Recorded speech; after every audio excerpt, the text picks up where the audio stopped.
या मालिकेच्या आजच्या भागात आपण पाहणार आहोत. अक्षरा शाळेत जाण्यासाठी निघालेली असते आणि त्याचवेळी तिला चारुहास सरांचा फोन येतो. चारुहास सर वैतागूनच तिला म्हणत असतात की अक्षरा मला माफ कर, पण मी तुला जे वचन दिलं आहे ना ते यापुढे मी नाही पाळू शकणार. आणि त्यामुळे अक्षरा घाबरूनच विचारते की बाबा काय झाले. तर चारुहास सर सांगत असतात की मी त्या भुवनेश्वरीसोबत बोलायला गेलो होतो. मी तिच्याशी शांतपणे बोललो, तिला समजावून सांगितलं की बाई शाळा नको बंद करू, पण ती काही ऐकायला तयार नाही. आपण ना तिला तिच्या शब्दांमध्ये उत्तर द्यायला हवं, त्याशिवाय ती काही ऐकणार नाही. पण ते ऐकून अक्षरा म्हणते की बाबा हे बघा, काही झालं ना तरी तुम्ही त्यांच्याशी शांतपणेच बोलायचं. आपण आपल्या रागावर, आपल्या भावनांवर ताबा ठेवायचा. आणि मी तुम्हाला सांगते ना की काही झालं तरी शाळा बंद नाही होणार, मग नाही होणार. आणि एक गोष्ट नक्की की जरी अधिपती आत्ता माझ्यासोबत नसले ना तरी जेव्हा मला गरज पडेल तेव्हा ते माझ्यासोबत उभे राहतील याची मला खात्री आहे. त्यामुळे तुम्ही काळजी करू नका आणि पुन्हा वचन मोडायची गोष्टही करू नका. आणि मग ती फोन ठेवून देते. दुसरीकडे शाळेतले शिक्षक फुलपागारे सरांना त्यांच्या अडचणी सांगत असतात आणि विनवणी करत म्हणत असतात की सर काही झालं तरी शाळा बंद व्हायला नको आहे, तुम्ही काहीतरी करा. आणि त्यामुळे फुलपागारे सरच पॅनिक होतात, काय करावं हे त्यांना सुचत नाही. आणि मग त्याचवेळी अधिपती शाळेत येतो. अधिपतीला पाहून फुलपागारे सर तर अजूनच घाबरतात, पण तो त्यांना शांतपणे बसायला सांगतो, पाणी देतो आणि त्यांची चौकशी करत त्यांना म्हणू लागतो की तुम्ही कशाला इतकी काळजी करताय सर, मी आहे ना, ही शाळा बंद नाही होणार. आणि ते ऐकून फुलपागारे सर म्हणतात की अधिपती, पण भुवनेश्वरी मॅडमने तर शाळा बंद करायची नोटीस पाठवली आहे, आता काय करायचं हेच सुचत नाही आहे. आणि ते ऐकून अधिपती म्हणतो की सर तुम्हाला आठवतं आहे ना, तुम्ही जेव्हा ते शाळेचं छोटंसं मॉडेल घेऊन माझ्याकडे आला होता तेव्हा मी काय सांगितलं होतं की जोपर्यंत मी आहे तोपर्यंत ही शाळा चालू राहणार, ती मी बंद नाही होऊ देणार. मग माझ्या शब्दावर विश्वास ठेवा, काही झालं ना तरी ही शाळा बंद नाही होणार. आणि मग त्यानंतर तो त्याचा प्लॅन फुलपागारे सरांना सांगतो आणि फुलपागारे सरसुद्धा मग तसंच करायचं ठरवतात. दुसरीकडे शाळेतीलच एक शिक्षिका त्यांच्या सासूसोबत बोलत असतात, सांगत असतात की आई तुम्ही काळजी करू नका, आपण नक्की तुमचं ऑपरेशन करूयात.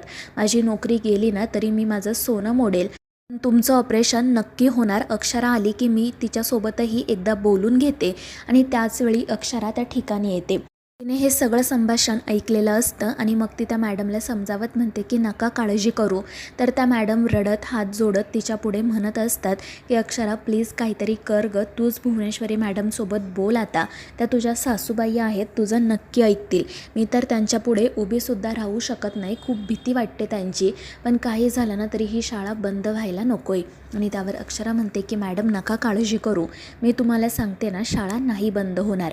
दुसरीकडे भुवनेश्वरी आणि दुर्गी त्या बिल्डरला भेटण्यासाठी जातात. तो बिल्डर भुवनेश्वरीचे आभार मानत म्हणतो की मॅडम जेव्हा मला कळलं ना की तुम्ही ती जागा विकायला काढली तेव्हा मला खरंच खूप आनंद झाला, कारण अनेक वर्षांपासून मला ती जागा हवी होती. पण जेव्हा मी चौकशी केली तेव्हा कळलं की तुम्हाला ती जागा विकायची नाही आहे, पण जेव्हा तुम्ही जागा विकायला काढली तेव्हा सगळ्यात आधी नंबर आम्ही लावला. आणि त्या ऐकून भुवनेश्वरी खुश होत म्हणते की हो माहिती आम्हाला, गेल्या 4-5 महिन्यात 5-50 फोन तरी आम्हाला आलेच असतील या जागेबद्दल चौकशी करायला, पण तेव्हा आमची इच्छा नव्हती जागा विकायची, पण आता आमचा निर्णय झाला आहे. आणि मग त्यानंतर ती त्या बिल्डरला सांगते की तुम्हाला माझी बहीण शाळेच्या परिसरात घेऊन जाईल, तुम्ही तो परिसर व्यवस्थितपणे बघून घ्या आणि मग आपण पुढचा निर्णय घेऊयात.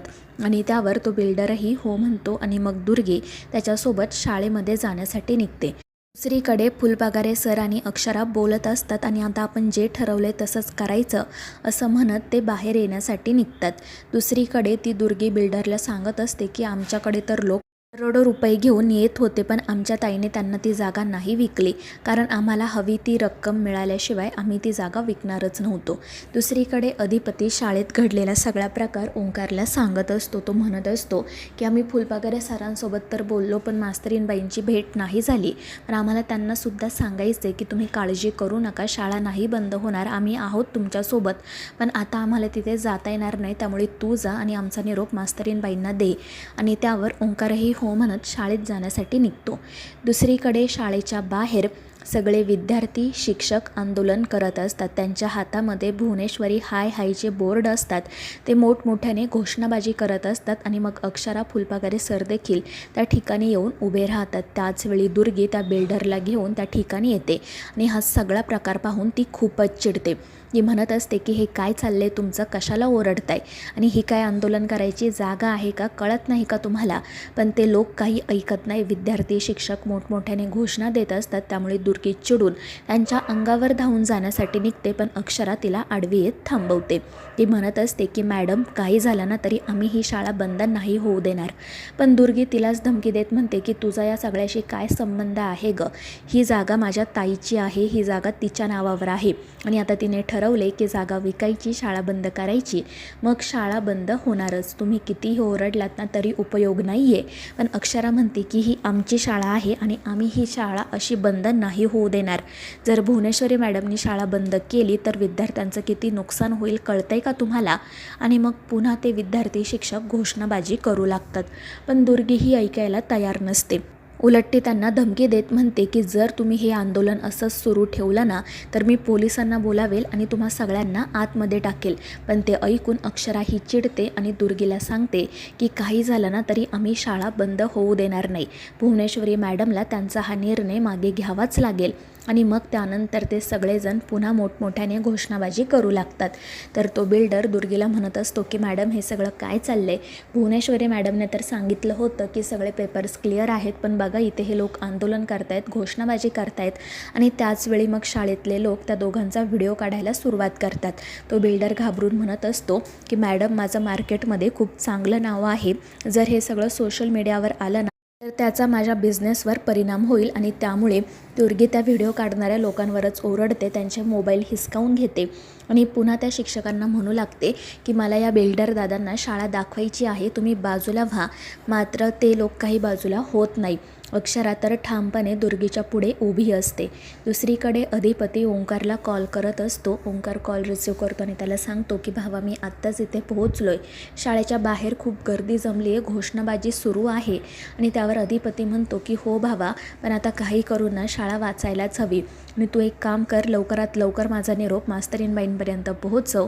आणि त्यावर ओंकार हो म्हणतो. दुसरीकडे दुर्गी अक्षराला असं म्हणत असते की तू हे सगळं का करतेस सुनबाई, अगं तू आमची सून आहे, हे सगळं करायची काय गरज आहे तुला. पण अक्षरा म्हणते की ही शाळा माझी आहे, या शाळेतील मी एक शिक्षिका आहे आणि माझी शाळा वाचवण्यासाठी मी न्याय मागणारच. आणि त्यानंतर मग ती सुद्धा घोषणा देऊ लागते. त्यामुळे ती दुर्गी आणखीन चिडते. ती मोठ्याने ओरडून म्हणते की थांबवा हे सगळं, नाहीतर मी पोलिसांना बोलावेल. आणि त्यावेळी फुलपाखरे सर तिला म्हणतात की आम्ही पोलिसांची परवानगी घेऊनच हे आंदोलन करतोय. आणि मग ते सगळे डॉक्युमेंट्स दुर्गीला दाखवतात. त्यामुळे ती गप्पच होते. पण तरीही ती धमकी देत सगळ्यांना म्हणत असते की तुम्हाला जे करायचं आहे ना ते करा, पण ताई ही शाळा बंद केल्याशिवाय राहणार नाही. तर मित्रांनो, या मालिकेच्या पुढील भागांच्या अपडेटसाठी आपल्या चॅनेल सबस्क्राईब करा.